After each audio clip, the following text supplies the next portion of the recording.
firmamos, contratamos esta tecnología y la verdad que ha sido una muy buena sorpresa, bueno, desde luego porque ha tenido una visibilidad mucho más larga en el tiempo y a lo largo de Chile, sin duda. Y seguimos como desde el mes de octubre con programa educativo que entre 2 o 3 colegios a la semana visitan esta muestra y participan del programa educativo. Así que por ahí nos fuimos como para suplir un poco digamos, como la espontaneidad de visita de una muestra, nos fuimos hacia el espacio educativo de colegio.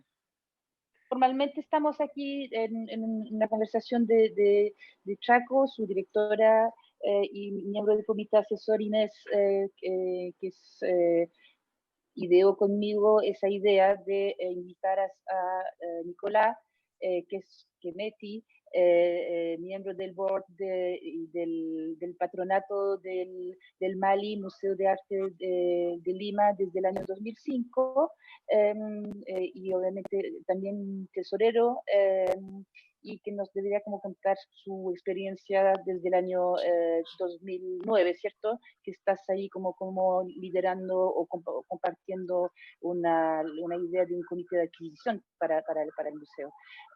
Nos acompaña también Fernando Pérez Oyarzún, el director del Museo de Bellas Artes de Santiago y que ya está en tu tercer año, si no me equivoco. No, segundo. Segundo. Segundo, Y sí, nada, nada. bueno, un segundo muy agitado.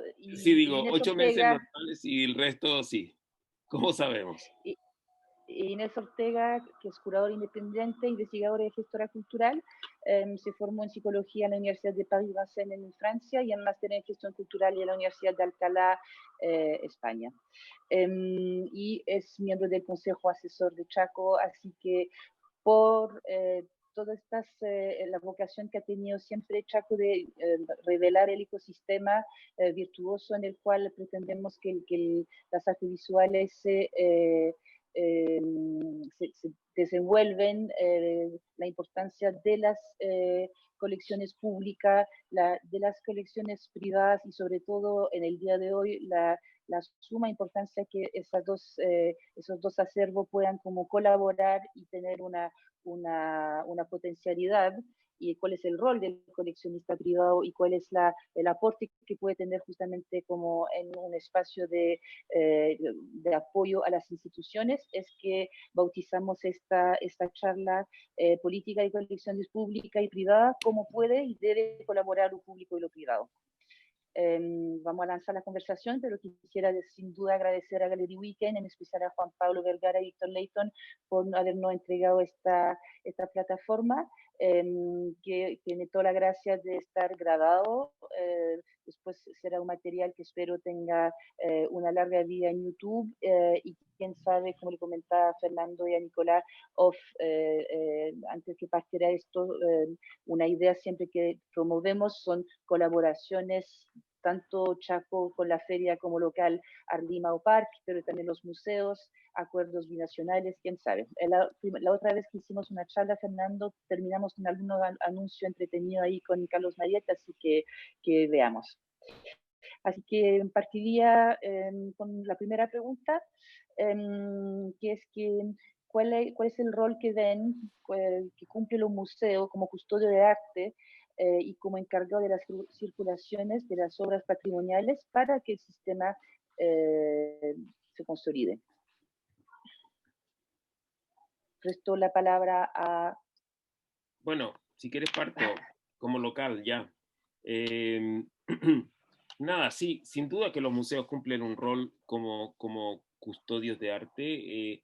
Los museos son constructores permanentes de colecciones, de alguna manera, ¿no? Van construyendo una colección, a veces heredada. Pensemos en los museos que heredaron colecciones reales, por ejemplo, a veces heredadas con una fuerte base, a veces conscientemente construidas, a veces partiendo de una colección privada también, que luego es enriquecida con nuevas adquisiciones, y a veces como contando la historia accidentada de los distintos modos de ver esto, especialmente en el caso de los museos públicos.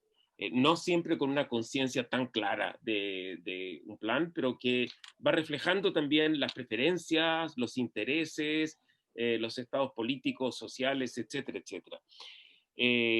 Pero esa colección de los museos es muy bonito porque es como construir de alguna manera una geología que tiene capas y que esas capas muchas veces emergen. Estábamos recién discutiendo de la colección CAIC que teníamos en el museo, que ahora se está exponiendo, que es como haber sacado una capa que estaba debajo y ponerla a la luz.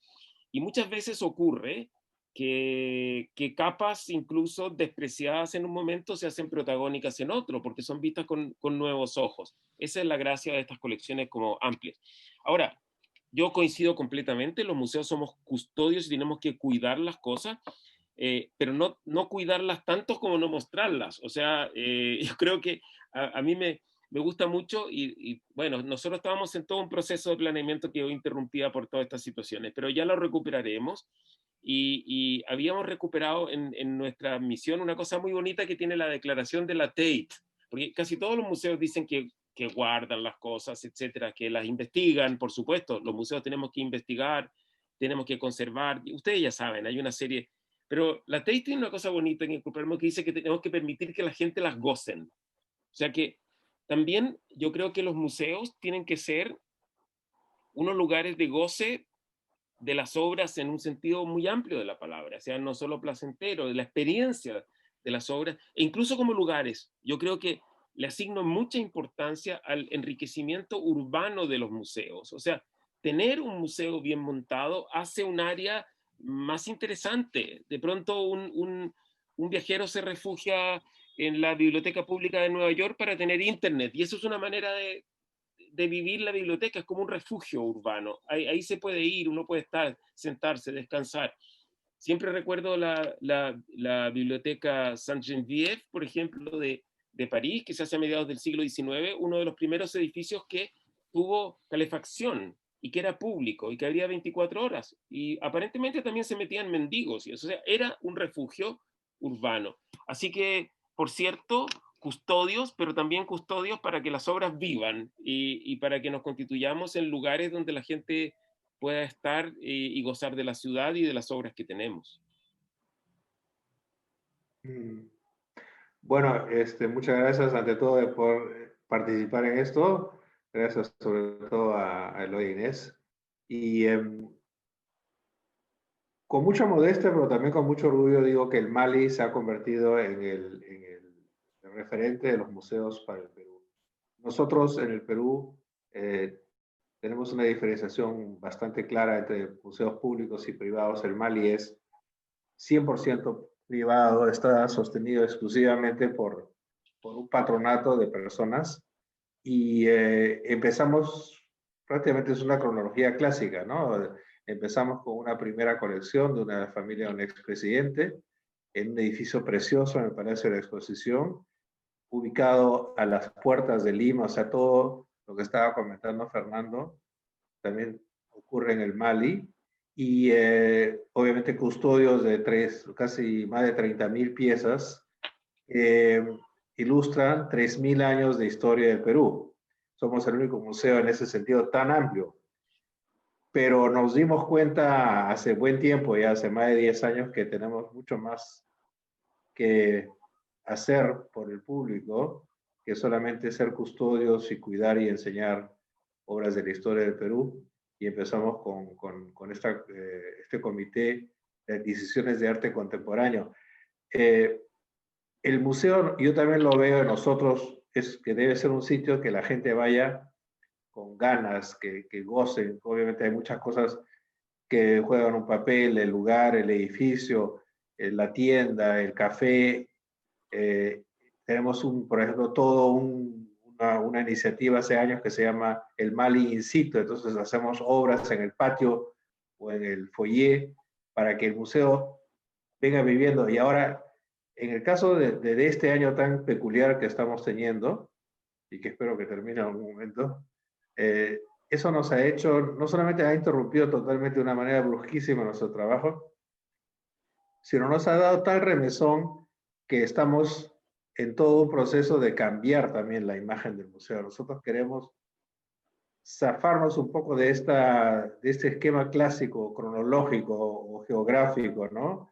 El arte republicano, el arte colonial, el arte moderno o el arte incaico, preincaico, y pasar a una interacción mucho más fuerte, que ya empezamos un poquito cuando remodelamos el segundo piso hace varios años, con ayuda del Ministerio de Turismo y de Comercio Exterior, donde le dimos importancia a la experiencia de vivir las expresiones de arte, más que una cosa histórica, ¿no? Sobre todo también en vista a que nosotros nos vemos en un papel importantísimo en el campo de la educación. El museo tiene una actividad muy, muy fuerte educativa. Desde el punto de vista financiero es la parte más importante de nuestro presupuesto y siempre nos hemos visto como digamos, tenemos esta obligación y esta tarea de educar. Entonces, educación en el sentido más amplio de la palabra, o sea, enseñarle a todos lo que tenemos, lo que hay, y también que ellos haya también un feedback y nos ayuden ellos a nosotros a hacer cosas, cambios que nos ayuden a mantenerlos siempre vigentes, ¿no? Eso es un poco mi respuesta a esta primera pregunta. Muy bien. Entro un poquito, Elodie, justo para comentar algo que a mí me tiene muy a pecho siempre, en torno a lo que encabeza nuestra charla, que es verdaderamente cómo debe colaborar lo público y lo privado, ¿no? Y al filo de lo que se ha dicho aquí, yo quisiera de todas maneras también reivindicar de alguna manera, en realidad que como curadora independiente también me siento un poco agente activa de la circulación de las obras patrimoniales, porque yo las pido en préstamo, me las dan, me las llevo, las circulo, las junto con otras, las pongo en diálogo, y creo que eso es una tarea muy importante en la que también los curadores tenemos mucho que aportar, ¿verdad? Quería también decir que hoy por hoy realmente hay muy poca alianza en lo que venimos a denominar alianza pública y privada. Hay todavía muy poca alianza. Podríamos definirla como ¿qué? Como auspicio, como mecenazgo, pero realmente sentarse cara a cara, instituciones, museos y agentes, para realmente determinar cuáles son los modos y reflexionar específicamente cuáles son los modos eficientes de establecer esa colaboración pública y privada, todavía creo que no, que es una tarea pendiente, ¿verdad? A mí me gustaría que se estudiara, que se reflexionara sobre cómo integrar en órganos de gobierno del espacio público las iniciativas privadas, es decir, a los privados directamente. Gente que tiene experiencia en la gestión, en la comercialización, bueno, en múltiples ideas del mundo privado que pueden cubrir un espacio que desde lo público ha sido más difícil avanzar, yo creo, ¿verdad? Y bueno, realmente, por último, simplemente decir que en todo este trasiego siempre tiene que haber una relación win-win, es decir, tú ganas, yo gano. Si gana lo público en base al aporte del privado, el privado tiene que ganar también. Entonces estamos quizás frente a una reforma de las leyes de mecenazgo, etcétera, que hagan que los privados, los coleccionistas, se pongan realmente a esa colaboración porque reciben algo a cambio, que también les favorece para el sostenimiento de sus propias colecciones, claro está. Eso. Sí, sin duda, y ahí lleva la segunda pregunta, porque por supuesto que creo que son estos ejemplos, pequeños ejemplos, demuestra lo que dices tú, que un curador se atreva justamente a disponer, por decirlo así, de una colección privada, de una colección como pública, que logre mostrar una cierta, un círculo virtuoso y incentive justamente el privado, cosas que quizás en Sudamérica existe poco aún, en entregar justamente en custodia, porque entenderá que las bodegas son de buena calidad, que tendrá una mayor visibilidad, y que existen estas fantasías que tienen los curadores de hacer dialogar dos obras de arte que en realidad si los presta la institución pública o lo privado, simplemente no van a tener este diálogo o esta cita ciega maravillosa, ¿no? Entonces ahí hay también como una cosa que me parece, bueno, muy relevante y estimulante de convencer a un coleccionista privado que el final destino de su itinerancia en su colección debería ser, o esa es mi convicción, algo que Chapo siempre promueve, a una institución pública, ¿sí? Por eso existen corporaciones, por eso existen fundaciones, existen formatos que permiten que efectivamente haya la mayor cantidad de gente que disponga después de esta obsesión que tuvo este coleccionista privado en algún momento. Bueno, Nicolás mencionaba que era completamente privado el sistema, digamos, tanto de adquisición como el funcionamiento del Mali, y por lo tanto usted tiene, me imagino, como un presupuesto de adquisición. ¿Cómo funciona, cómo ha sido la generosidad chilena, Fernando, para el Bellas Artes? Donaciones, presupuesto de adquisición. A ver, al revés del Mali, el Museo Nacional de Bellas Artes es un museo completamente público. Se inscribe, todo esto tiene, como decían las abuelas, de dulce y de agraz. No es poco, porque fíjense ustedes que hay que reconocer también la huella y la importancia de lo público. O sea, voy a mencionar algunos ejemplos. O sea, el Museo de Bellas Artes surge como una iniciativa pública en 1880. Según mis datos, es el primero de su tipo en Latinoamérica, como una iniciativa pública. Chile estaba en una guerra, incluso con nuestros vecinos peruanos, ¿verdad? En ese momento. Y aún así se lleva a cabo una iniciativa en un momento que alguien diría, no está el pan para bollos. O sea, ¿quién se ocupa de un museo? Eso me gustaría mucho que se recuerde en estos momentos, cuando a veces se dice, eso es para otros tiempos, es para otros momentos. No, en momentos súper difíciles, súper restringidos, se crea un museo. Primera cosa. Después, el museo ha tenido momentos de avance, o sea, no es una curva perfecta, son como unos saltos, momentos de avance muy importantes que se deben a la iniciativa pública, también a ciudadanos que empujaron esa iniciativa pública incansablemente. Voy a mencionar dos que a mí me parecen los claves de la historia del MNBA. Uno es la construcción del actual edificio, el Palacio de Bellas Artes, ¿verdad? Inaugurado en 1910, que, a ver, no, alguna vez lo supe, pero no sé cuántas veces el presupuesto inicial costó ese edificio, pero supónganse ustedes 4 veces, 5 veces el dinero de que se disponía, y Chile en ese momento tenía una república parlamentaria, y el parlamento era el que decidía el presupuesto. Y los promotores del museo cada año tenían que ir a suplicar al parlamento que por favor un poco más de presupuesto, por favor un poco más, y se estuvo construyendo como entre 1906 y 1910. Deben haber ido 5 o 6 veces al parlamento, y se inauguró y todavía no estaba ni terminado. Hubo que seguir después, al día siguiente siguieron las obras por detrás. Entonces, ese momento también es un salto, y es un salto público. Yo creo que otro salto muy importante fue cuando Nemesio Antunes construye la Sala Mata, porque en ese momento le dio un vuelco, modernizó el museo. Yo todavía recuerdo el museo anterior a Antunes, y efectivamente era un poco señorial, un poco polvoriento, con una colección un poco inmóvil. Bueno, también hay que poner las cosas en el contexto del tiempo. Y Nemesio Antunes le dio un vuelco, incorporó los artistas, incorporó el arte contemporáneo con otra fuerza. La pequeña sala de exposiciones transitorias se convirtió en la gran Sala Mata, y ese fue como el instrumento de una nueva performance del museo en la ciudad. Y eso no hubiera sido posible sin el apoyo directo de 2 presidentes de la República, Eduardo Frei y Salvador Allende.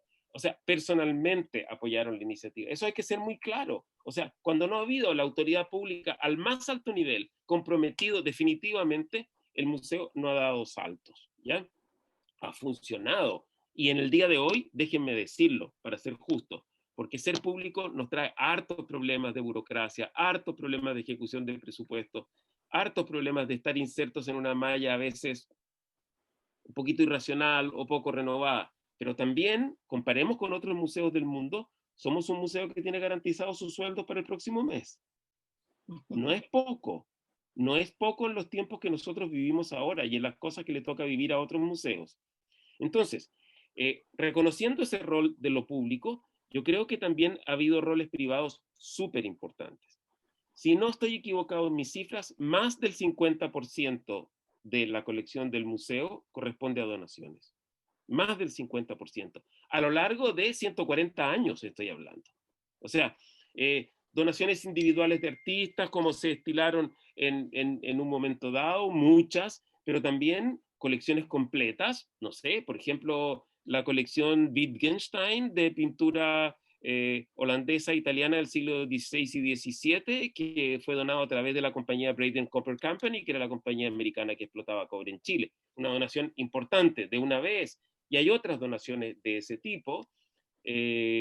Y junto a eso, ha habido muchísimas colaboraciones con el museo en distintas maneras, de la Philips, del Banco Tal, de no sé qué. En la actualidad, yo diría, remontémonos al 2018, porque si no, no tengo cifras como comparativas, pero en algún instante yo hice un cálculo, y el museo lo sabe, que de la actividad del museo, supónganse ustedes que de pronto para el 2018 o comienzos del 19, tal vez un 40% de la actividad provino de fuentes privadas, que no deja de ser.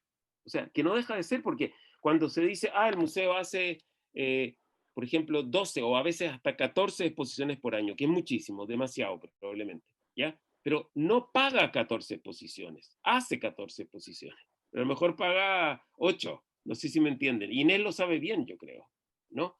Entonces, y esto es una historia larga. Todos directores que me antecedieron han tenido que tratar con bancos, con esto, con el otro, con el de más allá, etcétera, etcétera. O sea, hay todo un campo. Ahora, yo creo que también Elodie apunta a unas relaciones más formales y a una participación como en la gobernanza de una institución como el museo. Y en eso, nada, yo creo que el museo sí ha tenido muchas experiencias. Eso es problemático también, porque uno se pregunta, ¿y por qué no siguieron? ¿Por qué no siguen esas experiencias? Yo creo que quizás por distintas razones se agotaron, y que nuestro gran desafío hoy es preguntarnos cómo lo hacemos hoy. ¿Cuál es la forma que esto tiene que tomar hoy día, donde no están las mismas circunstancias o políticas cuando había la Asociación de Amigos del Museo, o económicas cuando se formó la Fundación Museo Bellas Artes, etcétera, etcétera? Quizá hay que encontrar ahora, con cuidado, la clave que permita entusiasmar gente y participar, porque sabemos que eso se requiere en todos los museos del mundo, y lo hemos experimentado y tenemos que volver a experimentarlo. Y nada, yo creo que eso supone también una cuestión de fondo, que es la convicción de la filantropía también. O sea, esa es una cosa que en algunos países es más importante, en otros menos importante, pero eso es muy fundamental. No quiero alargarme más, Elodie, me entusiasma con las preguntas.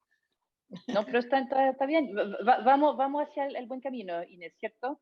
Entonces, Sí. porque eso era la segunda y tercera pregunta. Uy, no, todo bien. Y ahí justamente no íbamos porque es interesante cuando mencionas que las donaciones que eventualmente son de un interés de un particular a entregarte algo, digamos, un acervo que aceptas, por decirlo así. Pero ¿qué pasa con la posibilidad de hoy que este arte contemporáneo, que es el patrimonio del futuro, lo sabemos, tiene que tomar una fortaleza en esta colección para darle más vigencia aún, y que por supuesto es parte del constante interés que todos nos planteamos, que hay como las cosas tienen que crecer o si no se atrofian, ¿cierto? Entonces, ¿cómo? Elodie, tú sabes que aquí hay opiniones distintas. Yo tengo una opinión muy clara. Yo digo, yo mantengo la tradición del Museo Nacional de Bellas Artes, que siempre fue comprar arte contemporáneo, ¿ya? Es decir, la gran renovación de la colección del museo, que yo digo, nació en 1880, pero creo que con 140 cuadros que se recopilaron en las oficinas públicas, o sea, lo que había por ahí, digamos, o sea, eso era nada. El gran empuje vino de la compra de una porción muy significativa de la exposición del Centenario, que fue una exposición internacional. Ese es otro elemento, ¿ya? Entonces, el gobierno chileno adquirió una serie de piezas que siguen siendo, no sé, no recuerdo si el Rivera que tenemos o cosas de ese tipo vinieron justamente de esa exposición, de esos momentos. Entonces, yo creo que en eso el museo ha seguido adquiriendo el arte de su tiempo. Y hay gente que dice, ustedes, ¿por qué no se quedan ahí? Paren en 1970 y después que otros se dediquen a eso. Yo me niego a eso, quizás por una razón tradicional. Digo, no, porque esa no es la tradición del museo. La tradición del museo ha sido hacer dialogar distintos momentos, distintas épocas. Y nosotros, dentro de nuestros medios, ojalá lo multiplicáramos por 15, pero siempre estamos adquiriendo arte contemporáneo. Lo digo. O Bueno, sea, ¿Qué pasa a ustedes también, no, Nicolás? sí, a mí me parece realmente interesantísimo que tengamos acá un diálogo digamos, de grandes diferencias y a la vez grandes similitudes.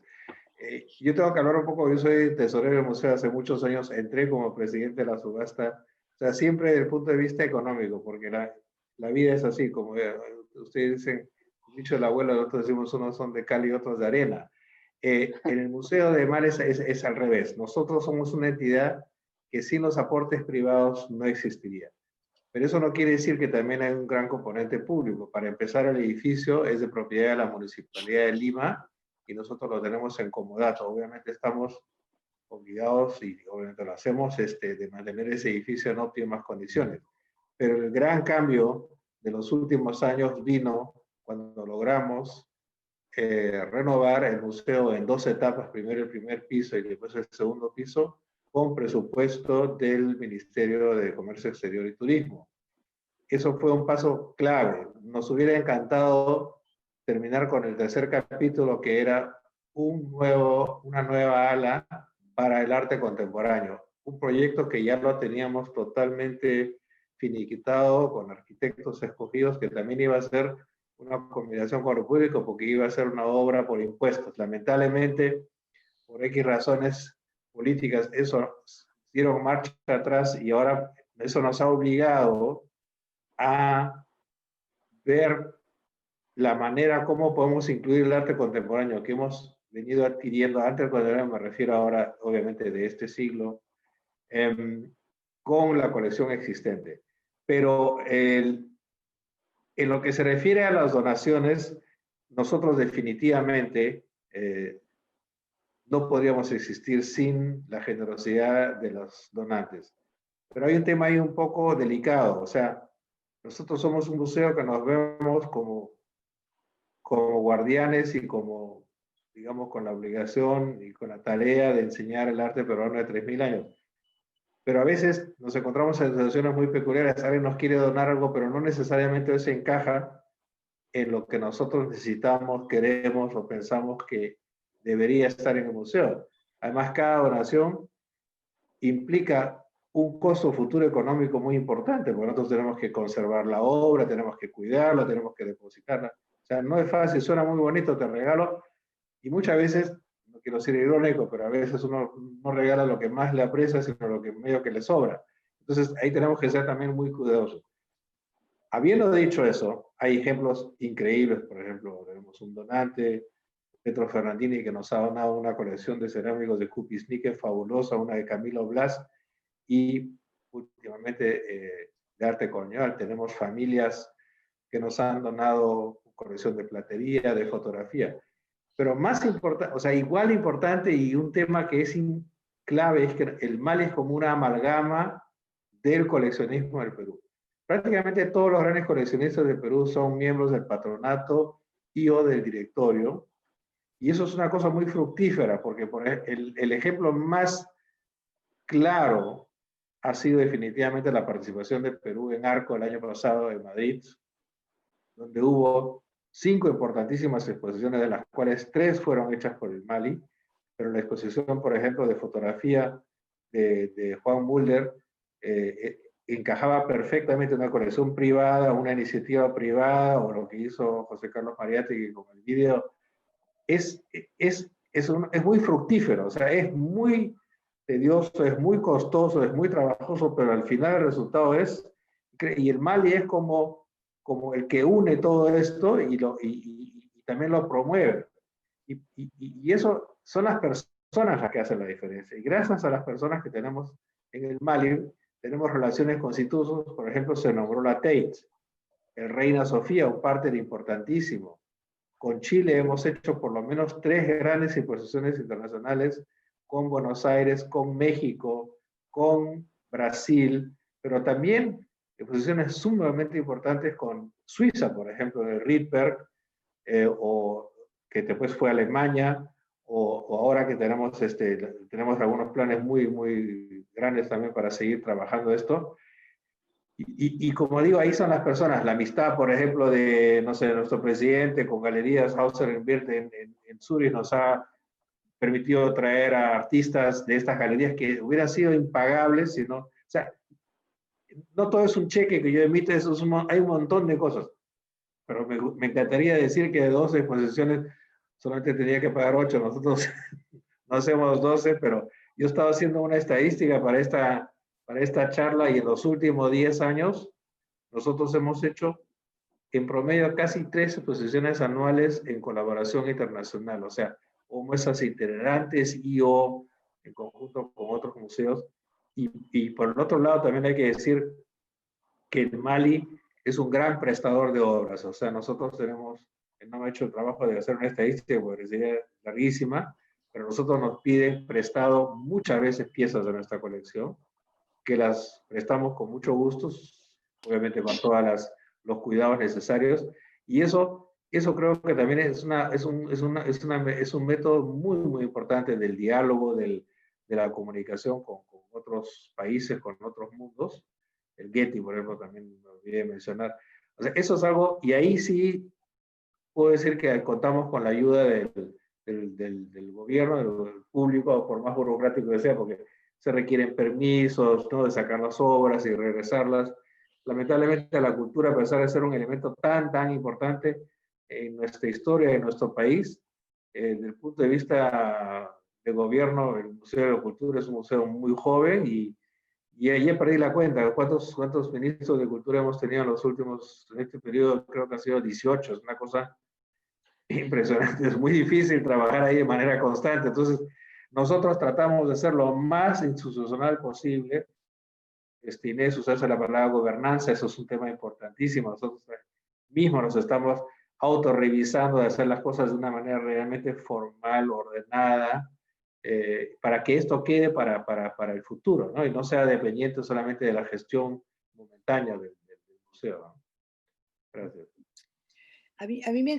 Gracias, Nicolás. A mí me encantaría completar un punto ahí. No sé qué opinarán ustedes, Fernando, en el Bellas Artes, si esto sucede, no sucede, es posible que suceda. Por supuesto, parto de la base que estoy totalmente de acuerdo en que, bueno, estoy de acuerdo, quiero decir más bien que a mi juicio hay que desbloquear los presupuestos de cultura para que se hagan adquisiciones y que se hagan adquisiciones de arte actual, porque no todo lo podemos fiar al privado y a las donaciones y a la buena voluntad, por decirlo de algún modo, porque si no tienes contraparte, ¿qué coleccionista te va a empezar a dar donaciones así por las buenas, verdad?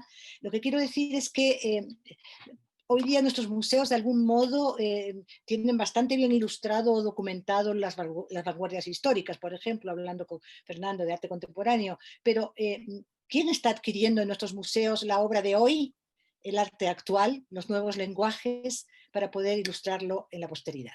Pero aparte de eso, yo quería poner el punto y el acento en lo siguiente. ¿Qué opinan ustedes dos del tema del comodato?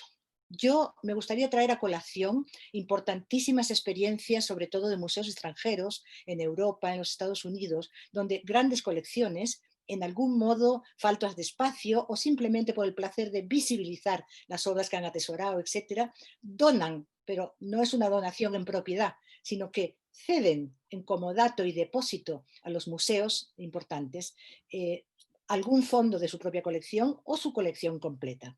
Sin ir más lejos, antes ha nombrado aquí Reina Sofía, tenemos una experiencia fantástica con la colección CIFO de Fontanal Cisneros, que cedió toda su colección geométrica, que es una maravilla, ¿no?, un prodigio de la abstracción del siglo, y la cedió en comodato, y esta vino a enriquecer, a documentar vacíos históricos en la colección del Reina Sofía, lo cual es importantísimo, y a visibilizarse dentro de un público que era no el habitual de la colección en su origen, ¿no?, en su lugar de sede.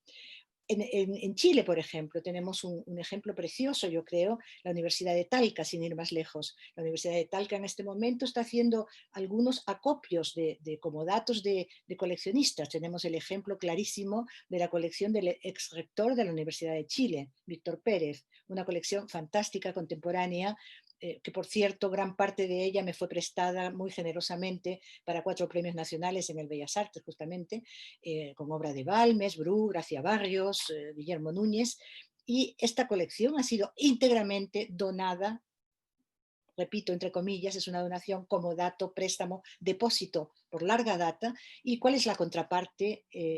La Universidad de Talca, el Museo de la Universidad de Talca, la Pinacoteca, cuidará, mantendrá, visibilizará, circulará, etcétera, la obra. Y eso es un ejemplo importantísimo. Cuando un museo no tiene plata, como decimos aquí en Chile, cuando el Bellas Artes no tiene presupuestos todavía para hacer adquisiciones, ¿por qué de repente no negociar con algunos particulares, colecciones privadas, colecciones corporativas de empresas que son muy importantes también y que están a menudo encerradas también porque no las pueden mostrar todo el tiempo, porque también ellos hacen en sus espacios exposiciones temporales, por lo tanto a veces relegan un poco su propia colección.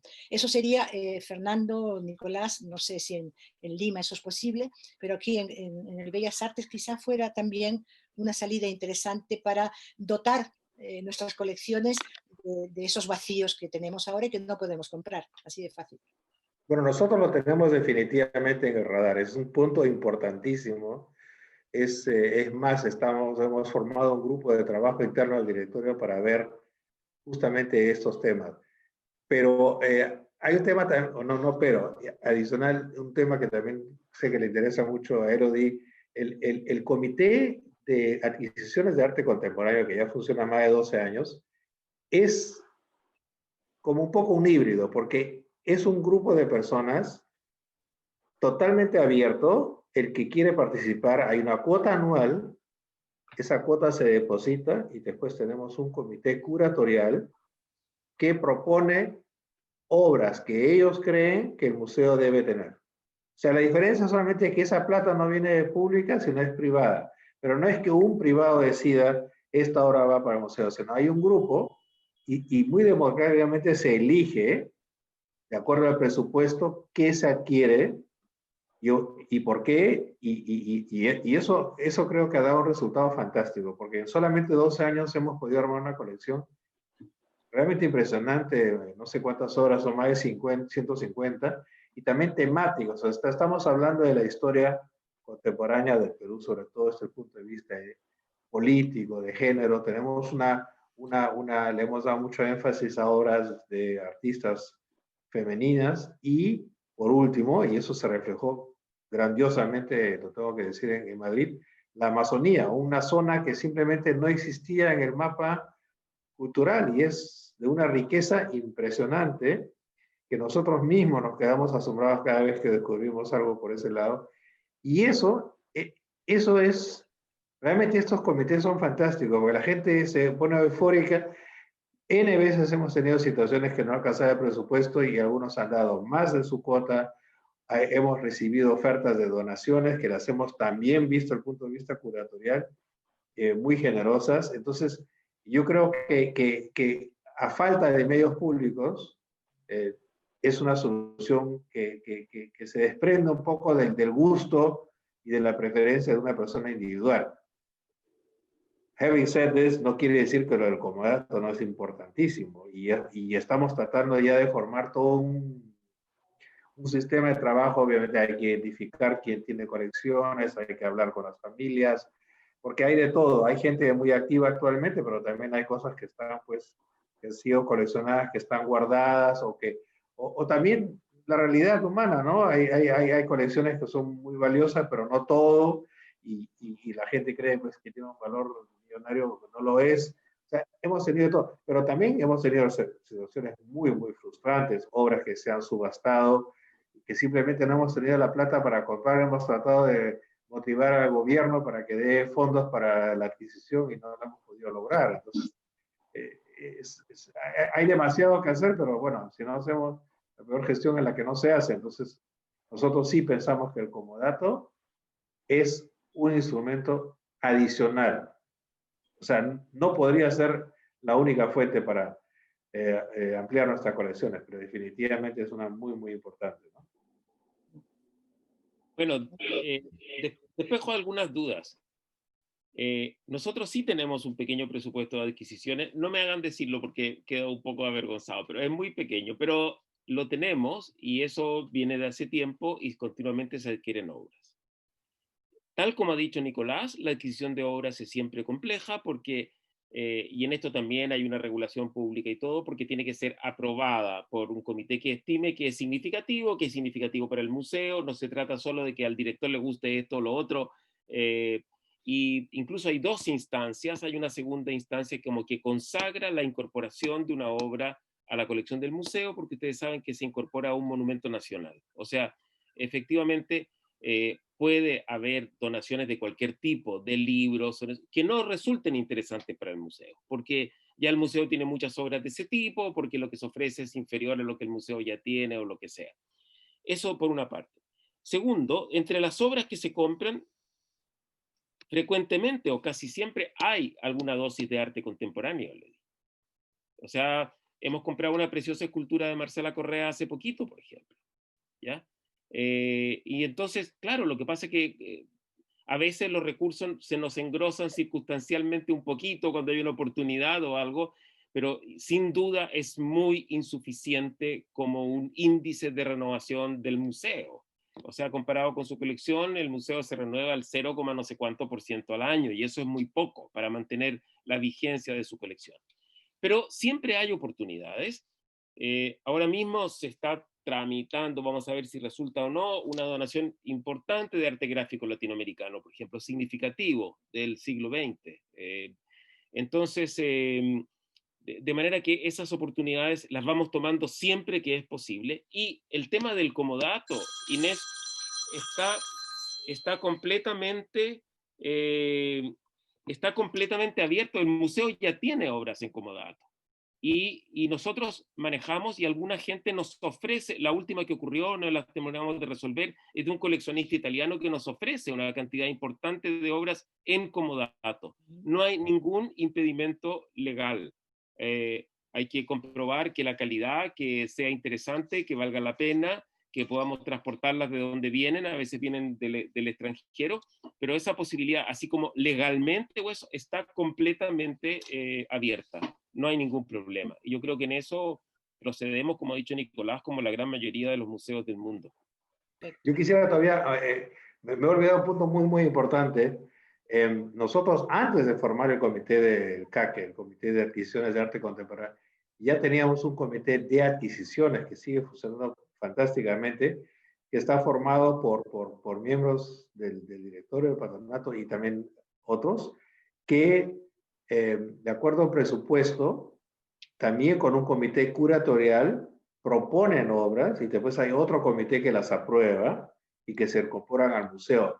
Básicamente son o oportunidades únicas en el mercado o para llenar algunos vacíos, bueno, de los que tenemos muchísimos como todo museo, o para completar algo. Ese comité también funciona paralelo, o sea, es un comité totalmente autónomo, igual que el CAC, pero para, digamos, para el arte que tenemos en el museo en general, ¿no? Quería, porque si no me mencionas, después me cae.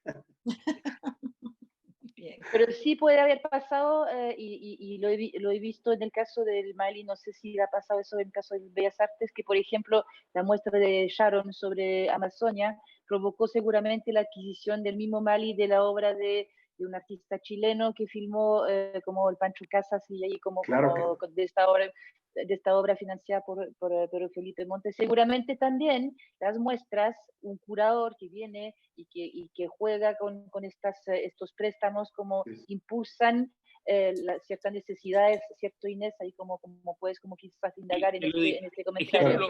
Ejemplo reciente, creo que son 15 fotografías de Ingrid Bildy que están expuestas en la exposición Viajes. Se seleccionaron para la muestra y fueron adquiridas por el Museo de Bellas Artes al mismo tiempo. Perfecto. O sea, después hay un pequeño side effect todavía que también tengo que mencionar, que las galerías, a veces cuando ven tanta euforia y tanta actividad, también enseñan su lado generoso y desisten de su comisión o de parte de su comisión. Eso lo hemos visto también en Arco de manera muy clara. Eso también ayuda mucho, ¿no? Porque nosotros también tratamos, obviamente, de fomentar el mercado formal, ¿no? Porque es muy importante también que haya un mercado formal de arte. Correcto.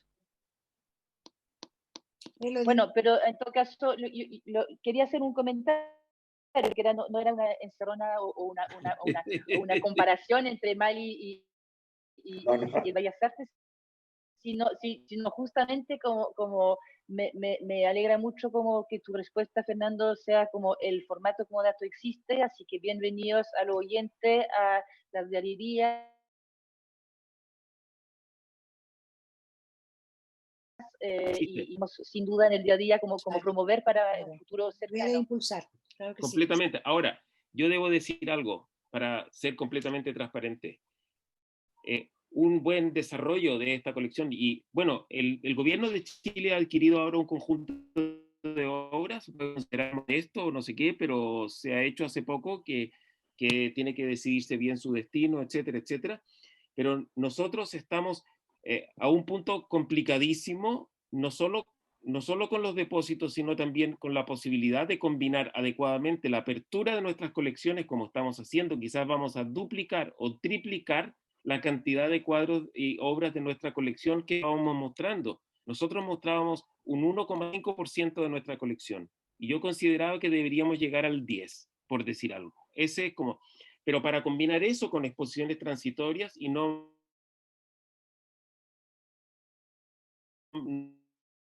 nuestra infraestructura planteados. Obvio. Sí. Estoy de acuerdo en eso. Bueno, yo tenía Inés tenía un último punto que comentar, porque yo hice recuerdo de las preguntas que tenía. Bueno, había dos preguntas. Una, queríamos saber un poco cómo hace un curador, como para un curador independiente, como es mi caso, por ejemplo, para de algún modo vincularse a colecciones nacionales e internacionales, ¿no? O vincularlas entre sí. ¿Cómo nos vinculamos? Yo puedo decir que en realidad yo creo que un curador independiente tiene obligación de saber dónde está la obra del artista que le interesa o del el guión curatorial que construye, porque de dónde si no va el curador cuando es independiente, no tiene colección, no está en un museo que le respalda. Entonces realmente nuestra misión creo que es importante en ese punto de crear los diálogos precisamente, saber dónde está y cómo se sabe dónde está la obra. Evidentemente es un trabajo arduo que lleva tiempo, de años, y que realmente responde mucho a la investigación, a un trabajo serio y también a generar confianzas tanto en los coleccionistas como en los museos, porque repito, si no, de dónde y de qué un curador independiente va a poder disponer de obras de esa manera, ¿no? Pero eso me parece importante como función, porque además favorece la circulación de obras que de otra manera quizás no saldrían tampoco de sus colecciones privadas e incluso de las colecciones públicas. Y había una última pregunta que simplemente... ¿Puedo, Inés, comentarte con respecto a eso? Yo creo que tú más o menos lo sabes. O sea que en el caso de nuestro museo hay dos situaciones: o hacer alguna exposición como tú has hecho en el museo, o utilizar obras del museo en una exposición fuera del museo. Y que ambas también cosas lo he hecho, que también son lo he hecho. completamente posibles. Y Claro. los caminos están bastante establecidos. Si Claro. tiene que ser, ¿cómo se llama? Dentro del museo hay un comité que decide de las montones de propuestas que tenemos, las pocas que podemos seleccionar. Eso es difícil, pero es así. Obviamente. Y en el caso de los préstamos de obra, casi siempre que son serios accedemos a ellos con los resguardos, como ha dicho Nicolás, y el museo y los museos de Chile yo creo que tienen la fortuna de tener un archivo como el de Surdoc, ¿verdad? Donde puedes encontrar, en el caso del Bellas Artes, el 90 o 90 y tanto % de la colección está allí, visible con sus fichas y todo. Me consta, sí, nosotros tenemos exactamente lo mismo hoy en día ya establecido, ¿no? Y solamente yo me refería más bien a esa facultad que tenemos los curadores de comportarnos también como agentes de aproximación. Sí, sí. Para mover las obras. Sí. Para moverlas, como agentes de circulación de la obra y como constructores de diálogos entre las diferentes líneas editoriales de distintas colecciones, porque no siempre obtengo la obra que anhelo, porque a veces son demasiado caros los transportes, los seguros, está en el MoMA, no me lo pueden prestar, etcétera, ¿no? Pero en la medida de nuestras posibilidades hacemos grandes acercamientos, y tú lo has dicho, cuando no hacemos exposición dentro del museo, las hacemos con obras del museo afuera, Yo he trabajado prácticamente el 90% de mis exposiciones son construidas a base de colecciones públicas y privadas. Son los museos quienes me han prestado y también grandes coleccionistas del mundo entero y a veces pequeños coleccionistas, que tienen justamente la obra que atesoran, que es realmente lo más bello que poseen, y justamente esa obra me viene a justificar determinado aspecto de mi guión, de lo cual también es importantísimo, ¿no? Entonces, en ese sentido, yo creo que el coleccionista cuida mucho esa relación también con los curadores que de algún modo les contribuyen en su deseo de visibilizar su obra, su colección, ¿verdad? Eso era muy Bueno, dos importante. comentarios cortitos porque el tiempo se está yendo, pero nosotros prácticamente no hay actividad que no hacemos con curadores. Es más, a veces nos han pedido prestado, entre comillas, nuestros curadores para ciertas muestras y eso ha generado también muchísima confianza en el Mali.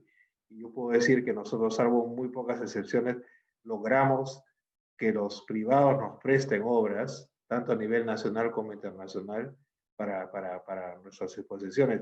Y eso creo que es muy importante, que un museo también tenga esa reputación, ese nombre, para que la gente no solamente confíe, sino que goce y aprecie que se muestren sus obras en las colecciones, ¿no? Les digo, exposiciones. Sí. Y luego yo quería decir también respecto de las colecciones, a ver qué opinan de este hecho. O sea, para mí también las colecciones privadas en el fondo constituyen una gran libertad. Es decir, el coleccionista traza o no traza ninguna línea editorial muchas veces al inicio, acumula tesoros por su belleza, porque les apetece, porque le gustan, pero va seguramente corrigiendo el rumbo y va creando colecciones bellísimas. Y yo creo que la colección privada tiene esa facultad de que tiene mucha más libertad que la colección pública muchas veces, precisamente porque la colección pública se debe, como se dijo en algún momento aquí antes, se debe a construir la historia oficial del arte, la historia, la escena de determinada región, de determinado momento histórico del país, etcétera, mientras que el privado, aun recurriendo también a ese modo de construir su propia colección, tiene muchísima más libertad en prescindir de ciertas obras para adquirir otras, complementar de esa manera y son mucho más dinámicas, ¿verdad? Como colecciones. Y creo que eso también aporta muchísimo al museo. Es decir, que en un momento dado puede haber carencias en las colecciones museísticas que pueden ser perfectamente cubiertas por este tipo de coleccionistas que de algún modo se mueve con mucha agilidad para adquirir una obra nueva que la voy a prestar al museo o la voy a donar o la voy a poner en comodato. Y ese encuentro me parece sumamente interesante también. Tengo una pregunta de Camilo Burrich, no sé, que pregunta cuáles son los lineamientos para la adquisición de obras en el Museo de Bellas Artes, en particular qué pasa con la adquisición de arte joven, artistas menores de 40. Consideremos que si el arte joven de excelencia no se difunde, luego se estanca y con certeza no queremos estancamiento del arte nacional. Está incluido en la política de colecciones, la puede tener, la puede pedir a Eva Cancino, está por escrito, incluye desde luego, somos, como dice Inés, un poco un testimonio del desarrollo en arte en Chile, pero no queremos reducirnos solo a eso, porque somos también introductores al arte en general, a la población, incluye casos de artistas consagrados como premios nacionales o no sé qué, pero también de artistas emergentes, que siempre es discutible, siempre es una apuesta, pero está en nuestros objetivos. Podemos tener muchos objetivos, pero necesitamos un poco más de recursos para cumplir con esos objetivos, sin duda alguna.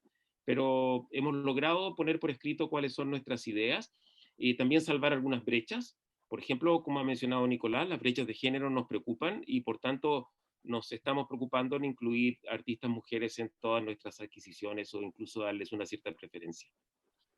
Queda otra pregunta que va muy en ese sentido, Fernando, de Francisco Gabler, que dice, respecto a lo que señala Fernando Pérez, las adquisiciones, como cuánto porcentaje hay de eso en la formación de un correlato histórico y cuánto hay aprovechar instancia contingente. Digo contingente pensando en lo indicado con la foto de Ingrid Willy. Y a partir de ahí es posible o tiene sentido hablar de lagunas, entre comillas, en una colección, pues siempre habrá una pieza faltante. Sí, por cierto que nos preocupan lagunas. Yo diría que por el momento, y dada la escasez de recursos de adquisición, las cosas tienen una cuestión fuertemente circunstancial. Nosotros vemos que está la posibilidad de adquirir una obra porque alguno de nosotros la vio, porque llegó una oferta al museo continuamente. Creo que ayer me llegó una oferta. Tengo cuadros de esto, lo otro. Nosotros tenemos que analizar, ver cuáles son más interesantes u otros. Hay una cosa circunstancial, querríamos que fuera menos, pero no lo es, digamos. Y dentro de eso ponemos en juego esas políticas, dentro de esas circunstancias. Ahora, y yo creo que la modalidad como dato que menciona Inés es justamente esa, o sea, siempre faltará una pieza, y siempre porque casualmente esta pieza no estuvo ahí en el momento adecuado, punto, ¿cierto? Claro. Bueno, Inés sabe que nosotros de pronto determinadas piezas o determinados vacíos procuramos llenarlos. No quiero avanzar más, pero... Me consta. Y te felicito además por ello. Muy bien, muy bien. Tratamos, Inés, tratamos. Muy bien encaminado eso. Tenemos que convencernos todos de que esto es más importante y no es solo un lujo. Es que eso es el punto como muy clave. Tenemos que convencernos. Nosotros somos los pocos y pobres que predicamos esto, pero nos cuesta convencer a otra gente. No lo juzgo, pero realmente tenemos que convencernos que la cultura tiene que estar en el corazón del desarrollo y no ser el último adorno que se pone. Y en ese sentido, de ahí se va derivando el resto. Pero por ahora procuramos hacer, no sé si mucho, lo máximo con poco. Bueno, muchas gracias por esta conversación. Y creo que recorrimos todo. No sé si María Paz si hay otras preguntas. Nicolás, muchas gracias de haberte prestado a esta conversación desde Berlín. Además, como yo puse aquí una hora de escala en honor a ti ahí, como de una artista peruana. Paisaje de Berlín. Y ese que, como, ¿de quién es esta pieza ahí, azul? Este es un artista mujer acá de Berlín. Muy bien. Acá tengo otros. Ok. Así que... Recibimos en Comodato mujer de San Nicolás. Sí. Tengo que hablar con mi mujer antes. Muy bien, muy bien. Bueno, muchas gracias a todos. Ha sido un honor poder hablar un poco del Mali, de lo que nos sentimos no solamente orgullosos, sino increíblemente felices de pertenecer a este grupo activo. Muchas gracias. Les propongo prender todos como su cámara para darme un saludo, lo que siempre hacemos en cada una de estas conversaciones, y los invito a ver la muestra Agorafilia y descubrir cómo este mundo de recorrido virtual, recomendarlo a sus niños, a su familia, porque creo que es la gran gracia del desarrollo que ha hecho María Paz y bueno, el equipo, es que es muy didáctico, muy fácil, y que estoy segura que además hemos sido lo primero en implementar eso en Santiago. Seguramente el Museo Mali, varios museos van a pensar en ocupar este tipo de herramienta. Así que muchas gracias. Muchas gracias. Adiós. A todos. Buenas noches. Gracias. Gracias, Inés. Muchas gracias. Chao. Y a todos los participantes. Gracias. Bye. Bye, bye. Saludos, Inés. Saludos, Carlos. Gracias.